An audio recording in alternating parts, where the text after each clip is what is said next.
নূর kitchen 0.9-এ সবাইকে জানাই আন্তরিক শুভেচ্ছা। আজকে আমি নিয়ে এসেছি রমজান স্পেশাল মজাদার ডিম পকোড়ার রেসিপি।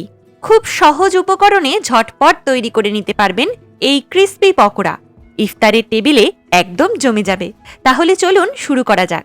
প্রথমে একটা বড় পাত্রে 1.5 কাপ বেসন নিয়ে নিলাম। এর মধ্যে দিয়ে দিলাম হাফ চা চামচ চাট মশলা, হাফ চা চামচ জিরে গুঁড়ো, হাফ চা চামচ শুকনো লঙ্কা গুঁড়ো, হাফ চা চামচ হলুদ গুঁড়ো, স্বাদ মতো লবণ ও হাফ চা চামচ আদা রসুন বাটা। এবার সব শুকনো উপকরণ ভালোভাবে মিশিয়ে নেব।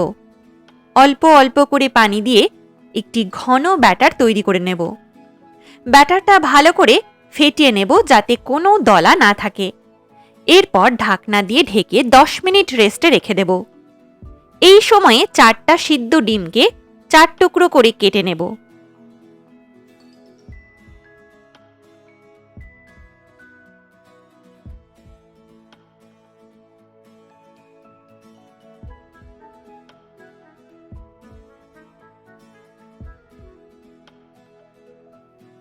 দশ মিনিট পর ব্যাটারের মধ্যে দিয়ে দিলাম পেঁয়াজ কুচি, ধনেপাতা কুচি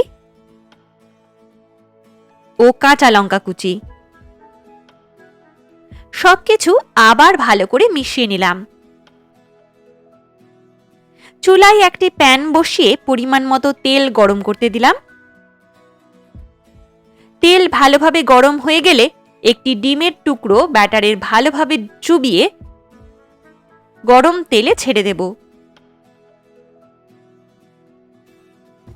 মাঝারি আঁচে উল্টে পাল্টে মুচমুচে ও সোনালি রং হওয়া পর্যন্ত ভেজে নেব।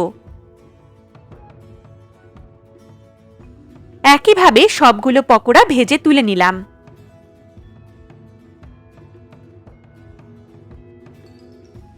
দেখুন কতটা লোভনীয় আর ক্রিস্পি হয়েছে আমাদের ডিম পকোড়া। ইফতারের সময় গরম গরম পরিবেশন করুন চাটনি দিয়ে বা সসের সাথে। খেতে সত্যি দারুণ লাগে। ভিডিওটি ভালো লাগলে লাইক, কমেন্ট ও শেয়ার করতে ভুলবেন না। আর আমার চ্যানেল সাবস্ক্রাইব করে পাশে থাকা বেল আইকনটি চাপ দিয়ে রাখুন যাতে নতুন রেসিপির নোটিফিকেশন সবার আগে আপনি পেয়ে যান। আবার দেখা হবে নতুন রেসিপি নিয়ে। ধন্যবাদ।